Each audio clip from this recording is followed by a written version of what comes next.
আসসালামু আলাইকুম দর্শক। আমি সুমি।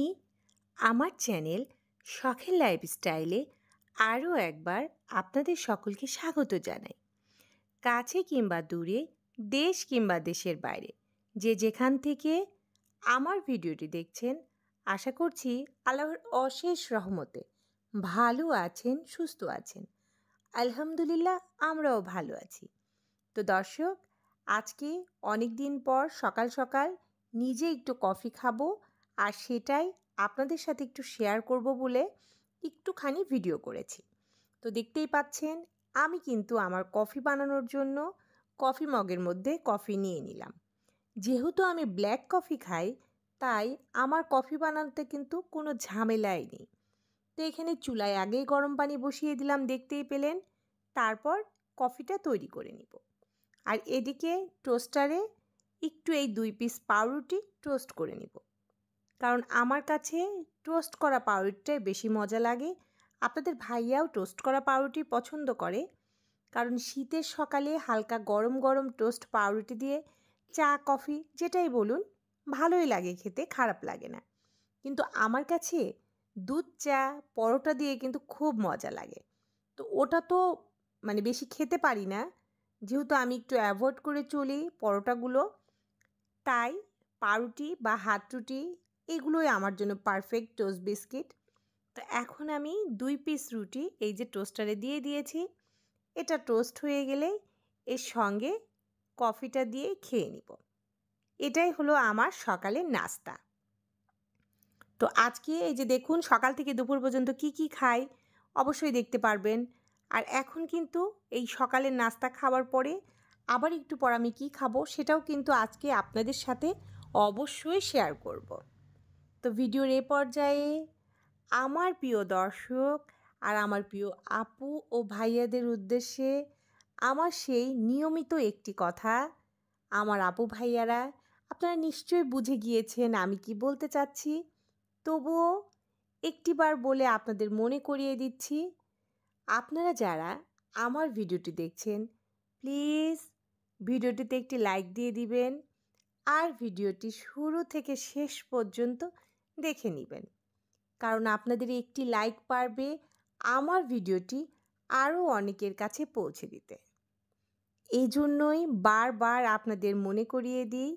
আর আমার যেসব প্রিয় আপু ভাইয়ারা ও আমার সম্মানিত দর্শক অলরেডি একটি লাইক দিয়ে আমার সাথে আছেন, আপনাদের সবাইকে জানাই অসংখ্য ধন্যবাদ।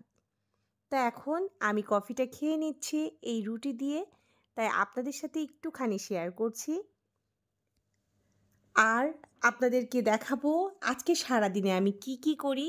আর আজকে তো আমার থাম্বনেল টাইটেল দেখে আপনারা বুঝেই গিয়েছেন যে আমি আজকে কি বিষয়ে কথা বলবো। জি, আজকে টাকা বিষয়ে কথা বলবো। তো সেই টপিকটা একটু পরে আসছি। এখন আমি ভিডিও সংক্রান্ত কিছু কথা বলে নিই। এই যে দেখতে পাচ্ছেন, আপনাদের ভাইয়া সকাল সকাল আবার বাজারে চলে গিয়েছিল। যেহেতু রমজানের আর মাত্র একটি দিন বাকি আছে, তাই আজকে ফ্রেশ গরুর গোশত নিয়ে এসেছে আর 2টি মুরগি। যারা আমার নিয়মিত ভিডিও দেখেন তারা তো জানেন আমার বাসায় কিন্তু প্রচুর গোশত কেনা হয়। কি বলবো, গোশত ছাড়া আমার বাসায় চলেই না। আর মাছটা খাওয়া হয় কিন্তু পরিমাণে কম। যেহেতু মাছটা বেশিরভাগ আমি খেয়ে থাকি, আমার হাজব্যান্ড খায় কিন্তু কম। আর ছেলের তো প্রশ্নই ওঠে না মাছ খাওয়ার। তাকে মাছ দিলে সেদিন সে বলবে, আম্মু আজকে আমি ভাতই খাবো না। বাধ্য হয়ে এই গোশত একটু বেশি করে রান্না করে রাখি। এক টুকরা গোশত যদি একটু সুরা দিয়ে তাকে দিয়ে দিই, তাহলে সে সেটাই খেয়ে নেবে।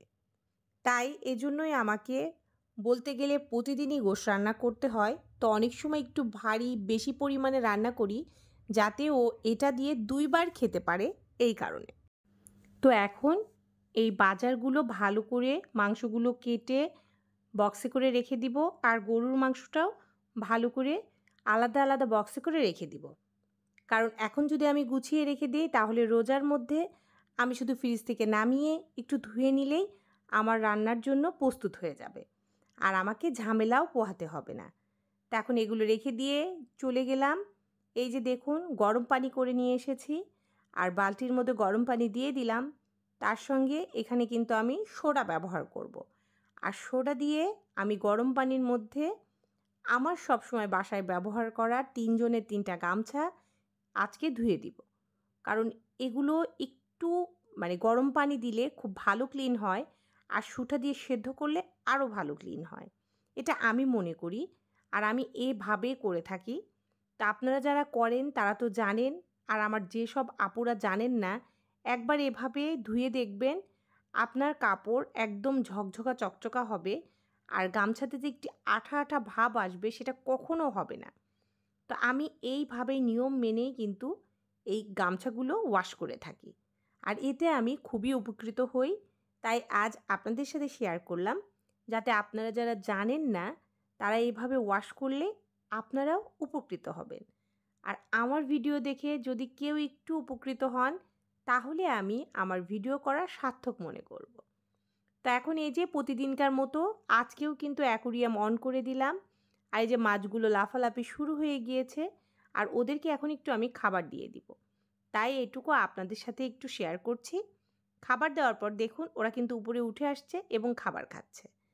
তো এগুলোকে দেখলে খুবই ভালো লাগে, একটা মানসিক শান্তি লাগে যে ওরা কিন্তু কিভাবে খেলাধুলা করে স্বাধীনভাবে।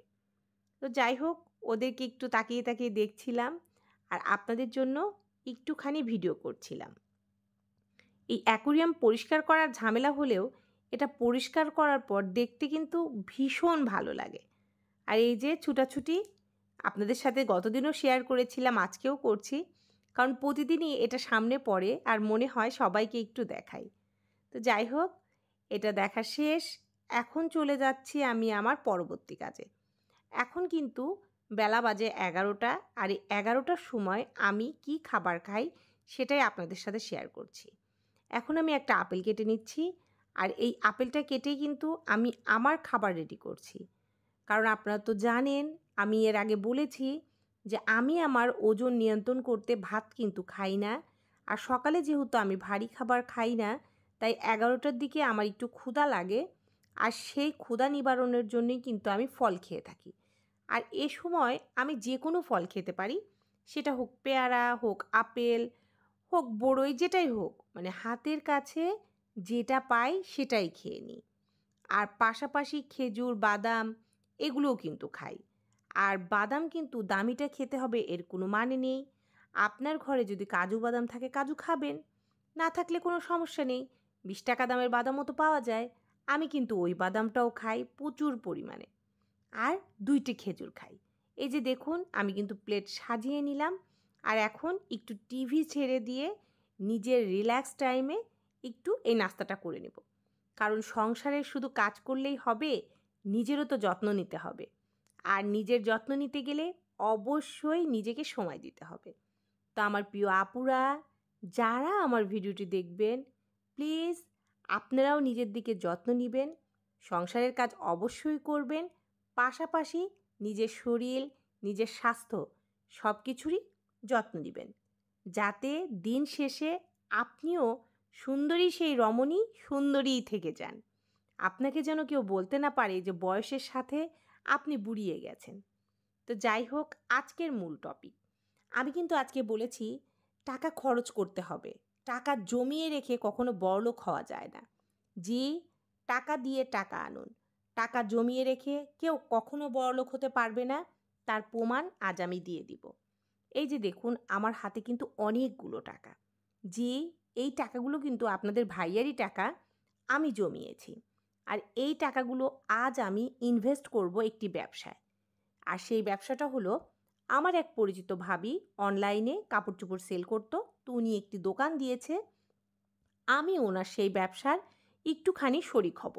আর এখানে কত টাকা আছে সেটাও আপনাদেরকে গুণিয়ে দেখিয়ে দিচ্ছি। এখানে মোট 80,000 টাকা আছে। আর এই টাকাটা যখন আমি তাকে দিব, সে কিন্তু পুরা মাস ব্যবসা করার পরে আমাকে যে রোজ ওনার লাভ্যাংশ থেকে একটি টাকা বা একটি অ্যামাউন্ট আমাকে দিবে, আর সেটা কিন্তু আমার জন্য বিশাল ব্যাপার। কারণ এখান থেকে আমি 2,000 হোক, 5,000 হোক, যাই উনি আমাকে দিবে, তাতে কিন্তু আমার হাত খরচা প্লাস আমার জমানো সব কিছুর উপরে একটি টাকা আমি পাবো। আর আমরা সবাই জানি মহান আল্লাহ তাআলা ব্যবসাকে হালাল করেছে।